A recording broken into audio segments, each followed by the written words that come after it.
Hi everyone. ఇప్పుడు మనం ETH university గురించి తెలుసుకోబోతున్నాం. ప్రపంచంలోనే అత్యంత ప్రఖ్యాతమైన యూనివర్సిటీల్లో ఈటీహెచ్ యూనివర్సిటీ ఒకటి, specially for science and technology, engineering and mathematics. ఈ యూనివర్సిటీ 1855లో స్థాపించబడింది.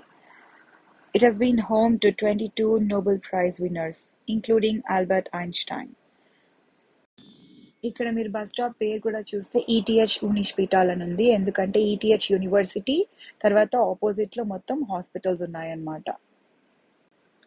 ఇక్కడ ఆల్బర్ట్ ఐన్స్టైన్ లాకర్ కూడా ఇంకా అలాగే ఉంది. ఆయనకు సంబంధించిన పుస్తకాలు, ఫోటోలు, తర్వాత ఆయన ఇచ్చిన స్పీచ్ అన్నీ మీరు వినొచ్చు ఆ లాకర్ ఓపెన్ చేస్తే. ఆల్బర్ట్ ఐన్స్టైన్ వచ్చి ఇక్కడ 4 years ఫిజిక్స్ చదువుకున్నారు. 1896 నుంచి 1900 వరకు ఇక్కడే చదువుకున్నారు. ఆ తర్వాత 2 years వర్క్ చేశారు. యూనివర్సిటీ పైకి వెళ్ళి చూస్తే మీకు మొత్తం జ్యూరిక్ సిటీ కనిపిస్తుంది. సబ్స్క్రైబ్.